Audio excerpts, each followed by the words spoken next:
The thermometer outside Thomas Caldwell's cabin read -23 degrees Fahrenheit, and inside, 27 days into the worst blizzard Montana Territory had seen in a decade, he placed his bare hand against the brick wall of his heater. The stones were warm, not hot enough to burn, but warm enough to prove what every other trapper in a 100-mile radius refused to believe. His fire had been dead for 11 hours.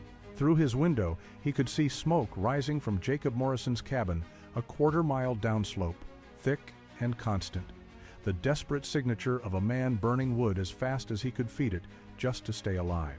What Thomas had discovered the previous winter would change how men survived in the coldest regions of the American frontier, and the technique he perfected would save lives for the next 3 decades. Before we get into how Thomas figured this out, let us know in the comments where you're watching from, and if you're somewhere cold right now, tell us how you stay warm. If stories about frontier innovation and survival move you, hit that subscribe button, because tomorrow's episode involves a discovery even more unexpected than this one. The fire was dying again. Thomas Caldwell opened his eyes in absolute darkness and knew immediately what had woken him. The cold creeping through his blankets like water through cloth. He had been asleep maybe 90 minutes. This was the 4th time tonight. The year was 1841, mid-January, and the Montana Territory winter was proving as brutal as any of the previous 8 he had survived. Thomas was 34 years old, an experienced trapper who had learned the mountains through apprenticeship, mistakes, and the kind of accumulated knowledge that kept men alive when everything wanted them dead. He understood beaver behavior, could read weather in cloud formations, knew which roots were edible and which would kill you. But lying in his bunk at 2 in the morning, facing the choice every mountain man faced on winter nights, he understood that all his expertise meant nothing if he froze to death in his sleep. The choice was simple and terrible. Stay in bed under his blankets and buffalo robe, conserving body heat but allowing the cabin temperature to drop until hypothermia became a real risk. Or get up, cross the freezing cabin floor in his underlayers, feed the fire, and lose enough body heat in the process that falling back asleep became difficult. Thomas made the choice he had made hundreds of times before. He threw off his blankets, stepped onto the dirt floor that felt like ice against his bare feet, and moved quickly to the fireplace. The coals were still alive, glowing faint orange in the darkness. He added kindling from the box he kept near the hearth, blew gently until flames caught, then added 2 split logs. The wood was dry, seasoned properly, and caught quickly. Within 5 minutes, flames were dancing, and heat began radiating into the cabin. Thomas stayed close to the fire longer than necessary, knowing that once he returned to bed, he would lie awake, shivering for 20 minutes before warmth returned to his blankets. He climbed back into his bunk and pulled the covers tight. His feet were numb, his hands ached from the cold. And as he lay there waiting for sleep to return, a thought occurred to him that should have been obvious years ago, but had never quite crystallized into conscious recognition. This was unsustainable, not in the dramatic sense of life or death, though that risk existed. Unsustainable in the grinding, exhausting sense of a system that demanded constant intervention to maintain barely adequate results. He fed his fire every 90 minutes through winter nights. That meant interrupting sleep 6 to 8 times between sunset and sunrise. It meant chronic exhaustion that accumulated over weeks. Thomas spent the rest of that winter paying attention to heat in ways he never had before. It started as idle observation during those wakeful hours after feeding fires, but became something closer to obsession as patterns emerged that other men either didn't notice or didn't care about. He noticed that the river rocks he had placed around his fireplace for aesthetic purposes stayed warm long after the fire had died down to coals. Not just warm for minutes, but warm for hours. He could place his hand on those stones at midnight and feel residual heat from an evening fire. His cabin's stone chimney, built from field stones mortared with clay, held warmth far longer than the wooden walls surrounding it. On mornings after cold nights, he would touch the chimney stones and find them noticeably warmer than any other surface in the cabin. February brought a brief warming period, and Thomas used the break to visit other trappers' camps within a day's travel. He paid attention to their heating systems with new interest. Most used simple fireplaces identical to his own, open fires with stone or clay.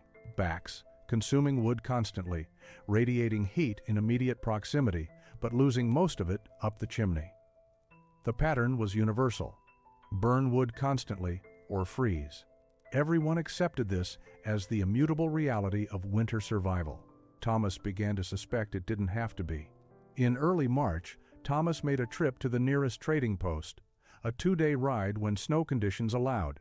Behind the main building, he noticed smoke rising from a small bakery run by a German immigrant named Wilhelm Kessler.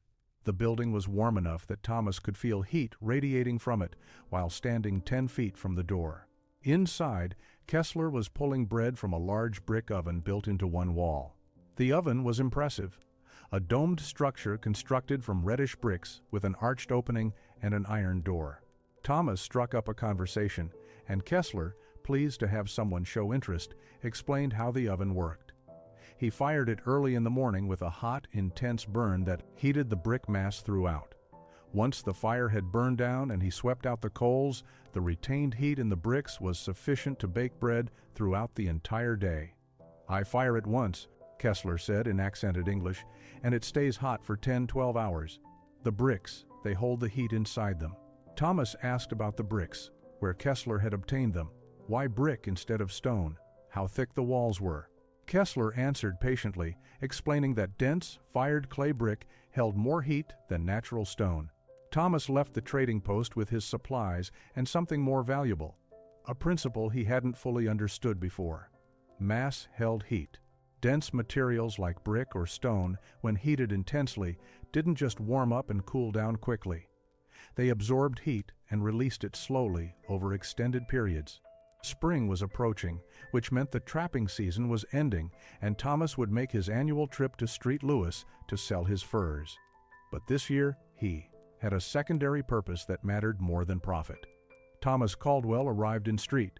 Louis in early June of 1841 with 300 beaver pelts and a list of questions that made no sense to anyone he asked. While other trappers sold their furs and spent their profits on whiskey, entertainment, and supplies for the next season, Thomas spent 2 weeks systematically studying how buildings held and distributed heat. He visited brickmakers on the outskirts of the city, asking about clay composition, firing temperatures, and which types of bricks were densest. The brickmakers thought he was planning to build a house, and Thomas didn't correct them.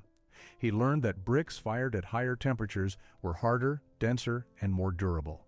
He learned that density correlated directly with heat retention capacity. A dense brick could absorb more heat and hold it longer than a porous one. He watched a construction crew building a warehouse and paid particular attention to how masons worked.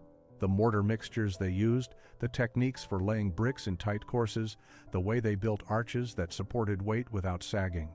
He asked questions until the foreman grew annoyed, then offered to buy the foreman drinks in exchange for more detailed explanations. Thomas learned about proper brick spacing, joint thickness, and why some mortar mixtures were stronger than others. At a blacksmith's forge, Thomas spent an entire afternoon watching the smith work and asking about fire behavior. The forge was a revelation, a confined space where air was forced through burning coal, creating temperatures hot enough to make iron pliable. The smith explained that controlling airflow was the key to controlling fire temperature. Restrict air too much, and the fire smolders inefficiently. Allow too much air and heat escapes before it can be used. The optimal burn happened in a confined space with carefully managed air intake and exhaust. The most valuable conversation happened almost by accident. Thomas was purchasing supplies at a general store when he overheard 2 men speaking in a language he didn't recognize. The store owner mentioned they were Finnish trappers heading west. Thomas approached them and through a combination of English, hand gestures, and drawings scratched in dirt outside the store, learned about heating methods used in Scandinavia. One of the Finns, whose English was marginal but functional, described what he called a heat stove built from stone or brick. The concept was simple: burn a very hot fire for a short time in a masonry chamber, then let the heated mass radiate warmth for hours afterward. The Finn drew a rough sketch showing a box-like structure with thick walls and a small fire opening. Thomas spent his profits carefully. Most went to standard trapping supplies: powder, lead, coffee, salt, traps to replace those lost or damaged. but a significant portion went to items that made other trappers shake: their heads. He purchased 200 fire bricks at premium prices. He bought 3 sections of iron stovepipe, heavy and expensive. He bought specialized masonry tools: a pointing trowel, a brick hammer, a level. He bought bags of lime for mortar. The total weight required an extra pack horse to transport. Other trappers thought he was insane, but Thomas knew exactly what he was doing. Thomas returned to his cabin in late July of 1841 and immediately began planning his construction project. He had sketches, mental notes, and principles gathered from multiple sources, but translating that knowledge into a functional heating system required careful thought. The location mattered. His existing fireplace occupied the center of one wall, a standard configuration that wasted heat by radiating it primarily in one direction. Thomas decided to build his new heater in the corner opposite his sleeping platform, a position that would allow heat to radiate into the maximum amount of cabin space. The corner placement also meant 2 walls would help reflect and contain warmth. He started by removing a section of the dirt floor, digging down approximately 18 inches in a rectangular area 30 inches wide by 36 inches deep. Frontier cabins rarely had foundations of any kind, but Thomas understood that his brick structure would be heavy and needed stable support. He filled the excavated area with river rocks, packing them tightly and filling gaps with smaller stones and gravel. This foundation would prevent settling and distribute weight across a broader area than the brick footprint alone.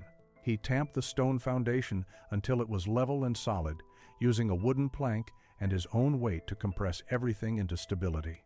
The bricklaying began in early August.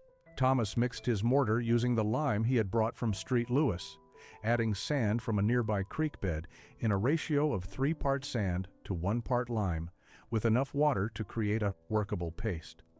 The consistency mattered. Too wet, and the mortar wouldn't hold; too dry, and it wouldn't spread properly. He tested batches until he achieved the right texture, then began laying his first course of bricks on the stone foundation.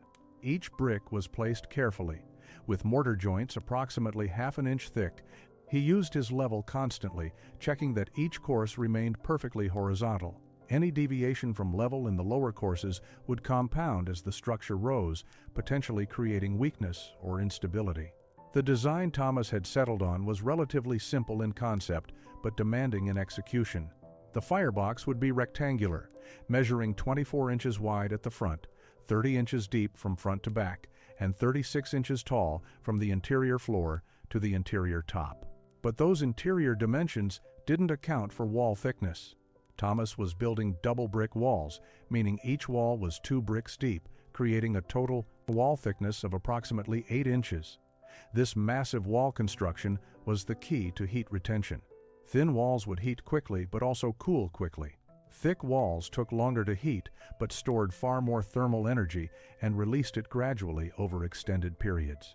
The fire opening at the front of the structure required an arched design to support the weight of bricks above it without needing a wooden lintel that would eventually burn or rot. Thomas had watched masons in Street Louis build arches and understood the principle. A temporary wooden form supported the arch bricks until the mortar cured, after which the arch became self-supporting through compression. He constructed a simple arched form from scrap wood, shaped to create an opening 10 inches wide and 12 inches tall. He laid the arch bricks carefully, cutting some to achieve the proper curve, using slightly thicker mortar joints on the outside of the curve to maintain consistent brick spacing. The heater was completed on October 12, 1841. After nearly 3 weeks of construction, Thomas had rebuilt the top section twice, after deciding his first attempts didn't provide adequate draft, and he had spent 2 full days on the stovepipe installation, cutting a hole through his cabin roof and sealing it carefully to prevent rain infiltration. The finished structure looked unusual in the small cabin, a rectangular brick box standing waist-high in the corner, topped with a black iron pipe that extended through the roof. Other trappers who visited called it everything from ambitious to ridiculous. Thomas didn't care about their opinions. He cared whether it worked. October 15th was cold enough to justify a test fire, with nighttime temperatures dropping into the low 30s. Thomas approached the test methodically, treating it as an experiment rather than simply lighting a fire for warmth. He had spent the previous day preparing wood specifically for this purpose. Dry pine, kindling split into uniform pieces, and seasoned oak splits approximately 4 inches in diameter and 18 inches long. The wood selection mattered because different species burned at different temperatures and rates. Pine ignited easily and burned hot but fast. Oak burned slower but maintained high temperatures longer. He arranged the wood inside the firebox using a technique he had observed at the blacksmith's forge. Vertical stacking rather than the horizontal crosshatch method most people used for campfires. He stood the kindling pieces on end, leaning them against each other in a loose arrangement that allowed air to flow between them. Above the kindling, he positioned oak splits vertically as well, creating a structure that resembled a small wooden tower inside the brick chamber. Thomas lit the kindling at the bottom with a coal from his regular fireplace. The fire caught immediately, flames climbing through the vertical kindling structure and beginning to engulf the oak splits above. Within 5 minutes, the entire fuel load was burning intensely. Thomas opened the damper in the stovepipe fully, allowing maximum draft. Air rushed into the firebox through the arched opening, feeding the fire with oxygen, while hot gases and smoke were drawn powerfully upward through the stovepipe. The flames inside the chamber roared with extraordinary intensity. He monitored the fire closely, watching flame color and listening to the combustion sounds. The flames transitioned from yellow to orange to a bright orange-white that indicated extremely high temperatures. The brick walls began to heat, slowly at first, then more noticeably as the fire continued. The fire burned intensely for approximately 2.5 hours, consuming all 8 oak splits completely. By noon, the flames had died entirely, leaving only a small amount of white ash in the bottom of the firebox. Thomas closed the damper partially to reduce heat loss up the chimney. By evening, 6 hours after, the fire had gone out. The cabin remained comfortably warm.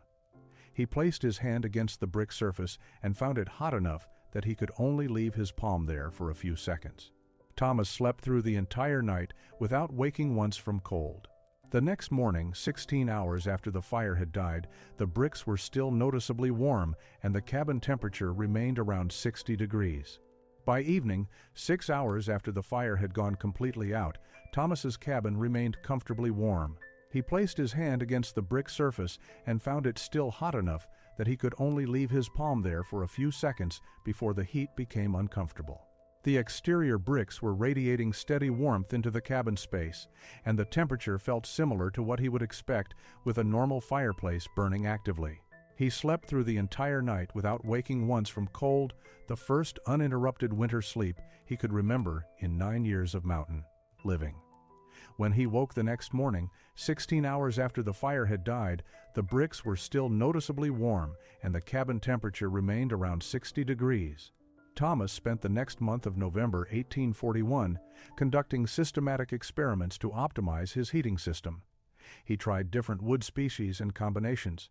Pine burned extremely hot but consumed quickly, heating the bricks rapidly but requiring more frequent burns. Oak burned slower and maintained high temperatures longer, allowing for more gradual heat absorption into the brick mass. He discovered that starting with pine kindling to establish intense initial heat, then adding oak splits for sustained burning, produced the best results.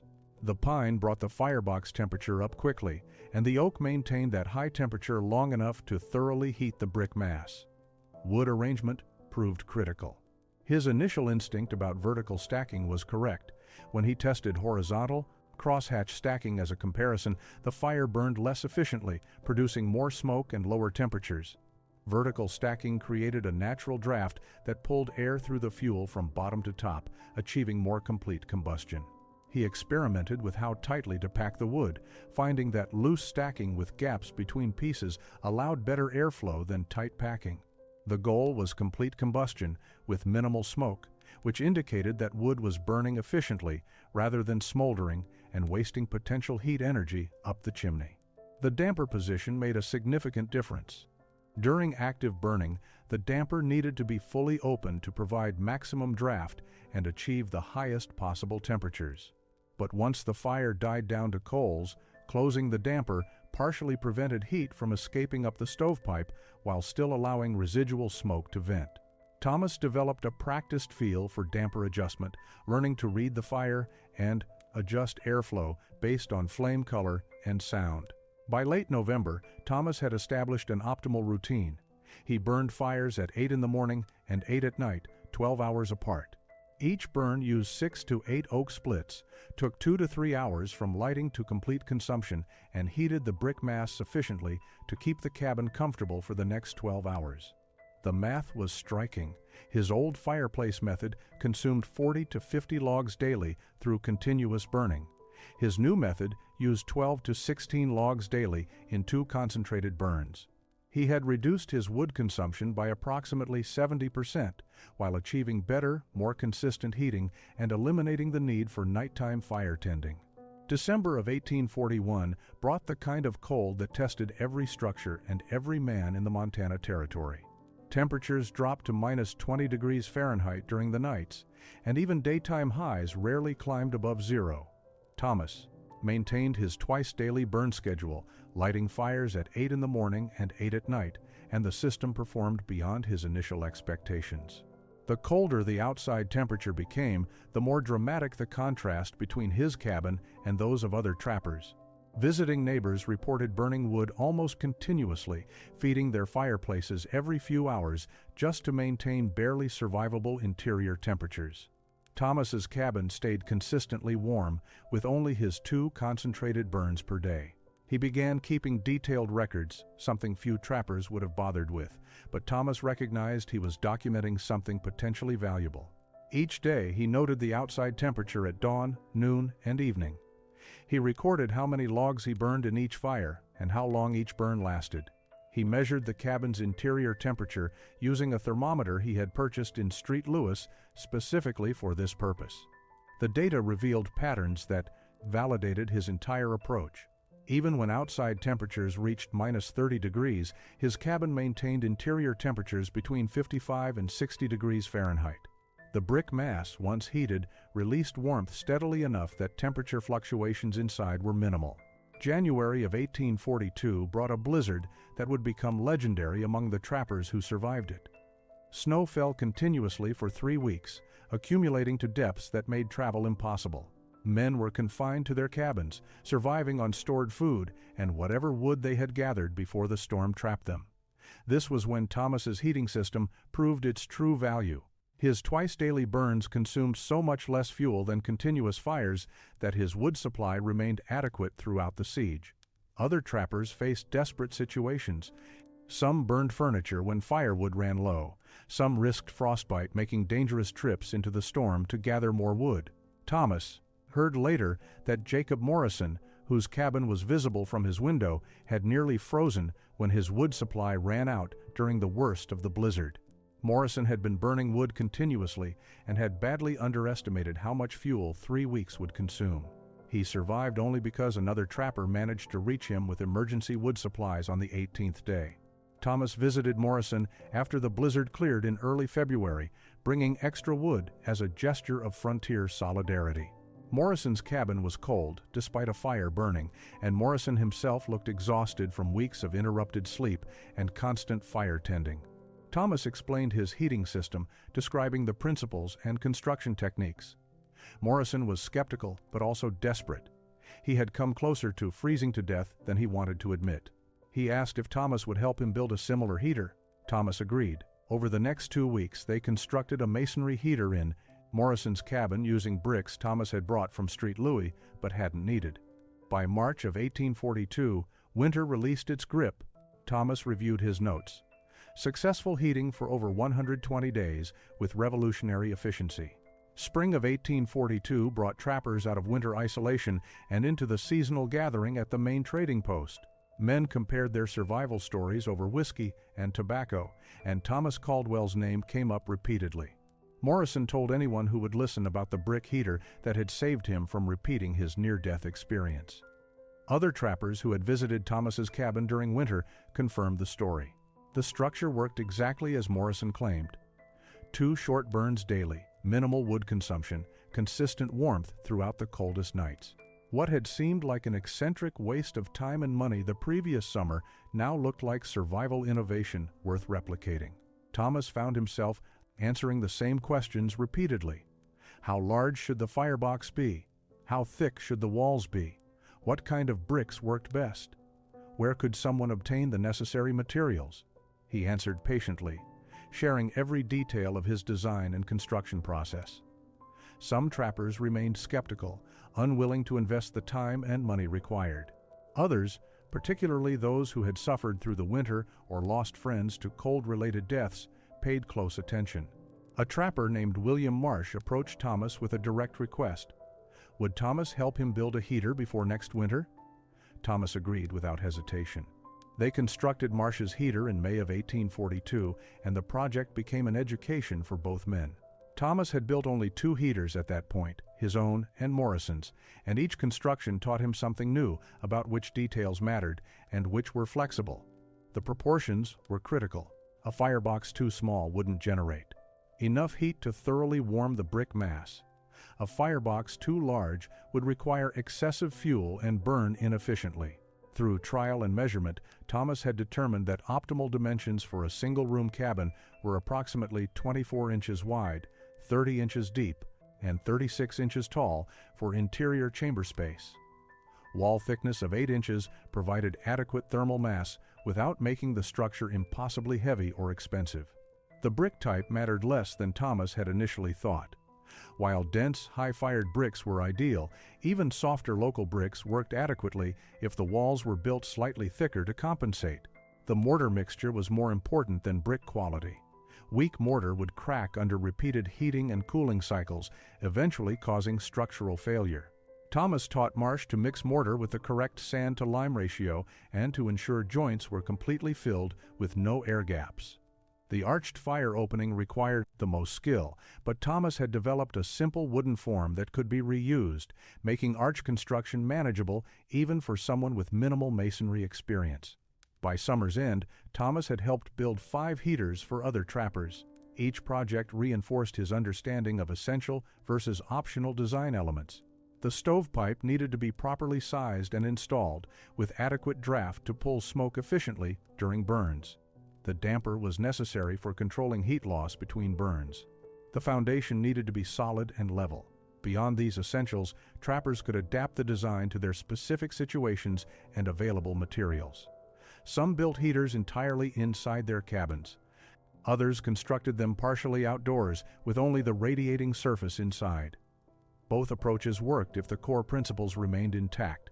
The winter of 1842 to 1843 demonstrated the practical value of widespread adoption. Approximately 15 masonry heaters were operating in cabins across the northern Montana Territory, and the difference was measurable in survival rates and quality of life. Trappers who had installed heaters reported sleeping through nights without interruption, using significantly less firewood than previous winters, and maintaining cabin temperatures that allowed for activities beyond mere survival. Men could work on equipment repairs, prepare food properly, and maintain basic hygiene instead of huddling near fires wrapped in every available blanket. The mental and physical health benefits extended beyond simple warmth. Word continued spreading through the informal network of trappers, traders, and mountain men who traveled between camps and settlements. Some variations of Thomas's design emerged as different builders adapted the core principles to local conditions and available materials. In regions where fire bricks were unavailable or prohibitively expensive, trappers built heaters from field stone with thicker walls to compensate for lower thermal mass. In areas with access to better materials, some constructed larger heaters with additional features like flat-top surfaces specifically designed for cooking. The fundamental principle remained constant across all variations. Dense masonry, heated intensely, would radiate warmth for extended periods. By 1845, frontier settlers moving into the territory discovered abandoned trapper cabins with masonry heaters still intact. These structures were immediately recognizable as superior shelters, and settlers occupied them preferentially over cabins with standard fireplaces. Some settlers who built new homesteads included masonry heaters in their construction plans, having learned about them from trappers or seen them in existing structures. The design began appearing in more permanent buildings, trading posts, small churches, and the homes of settlers who intended to stay rather than move on. The United States, Army established frontier outposts throughout the 1840s and 50s, and reports from officers mentioned the challenges of heating barracks and administrative buildings in severe climates. Some frontier post commanders, after consulting with local trappers or settlers, authorized construction of masonry heaters for critical buildings. The Army's systematic record-keeping documented fuel consumption and heating efficiency, providing inadvertent validation of what trappers had known through practical experience. Buildings heated with masonry heaters required 60 to 70% less firewood than those using conventional fireplaces, a significant advantage when wood had to be cut, hauled, and stored by soldiers whose time was needed for other duties. Thomas Caldwell left the mountains in 1844, having saved enough money from trapping to purchase land in the Oregon Territory. He married in 1846, started a family, and established a small ranch that provided comfortable living without the hardships of wilderness survival. He built masonry heaters occasionally for neighbors and passing settlers who heard about his expertise, never charging money but accepting payment in labor, goods, or simply the satisfaction of sharing useful knowledge. His children grew up in a home heated efficiently, never experiencing the brutal reality of frontier winters their father had endured. By 1850, Thomas rarely thought about his years in the mountains, though the calluses on his hands from laying bricks never completely faded. Thomas Caldwell died in 1869 at the age of 62, surrounded by family on his Oregon ranch. His death was unremarkable by frontier standards. A man who had lived long enough to see his children grown and his grandchildren born, who had transitioned from wilderness survival to agricultural prosperity, who passed quietly in his sleep after a life well lived. His gravestone made no mention of masonry heaters or revolutionary heating systems. To his family, he was simply a father and husband who had once been a trapper in his younger days, a past that seemed distant and almost mythical to children who had never known hunger or cold. But in the mountains Thomas had left 25 years earlier, his legacy remained tangible and functional. The original heater he had built in 1841 still stood in his abandoned cabin, the bricks weathered but structurally sound, the mortar joints intact despite decades of temperature cycling. The cabin had been occupied by at least 3 different trappers or settlers after Thomas departed, each recognizing the value of the heating system and maintaining it carefully. Similar heaters scattered across Montana, Wyoming, and into the Oregon Territory continued warming cabins through winters that killed men in less well-equipped shelters. Modern archaeological surveys of frontier cabin sites frequently discover masonry heater remains, identifiable by their distinctive construction patterns and the thermal stress cracking that marked bricks subjected to repeated high-temperature heating. These physical remnants tell stories that written records often miss, stories of anonymous trappers and settlers who built their survival infrastructure using principles someone had discovered and shared freely. The specific attribution to Thomas Caldwell was lost within a generation, but the technique persisted because it solved a fundamental problem better than any alternative available at the time. Thomas had never been an engineer or scientist. He had no formal education in thermodynamics or material science. What he possessed was practical intelligence applied to a specific survival challenge: how to stay warm through mountain winters without becoming enslaved to constant fire tending. His solution emerged from careful observation, willingness to learn from multiple sources, and systematic experimentation. The simple trick that gave this story its title really was simple in execution. Burn wood hot and fast in a confined masonry chamber, then allow the heated mass to radiate stored thermal energy over extended periods. But simple techniques often require someone to discover and prove them before they become obvious. The broader lesson extends beyond heating systems. Innovation on the American frontier frequently came from individuals obsessively focused on solving immediate, practical problems rather than pursuing theoretical knowledge. Thomas Caldwell's contribution to frontier survival was never celebrated in newspapers or historical accounts. Yet his technique probably saved dozens of lives directly and influenced hundreds more through the spread of improved heating methods. His legacy exists not in monuments or written tributes, but in the scattered remains of brick heaters built into cabin corners across the Rocky Mountains, silent testament to what careful thought and practical determination could accomplish when survival itself demanded innovation. The fire that heated Thomas's cabin for 30 days straight was never just about fire. It was about refusing to accept suffering as inevitable.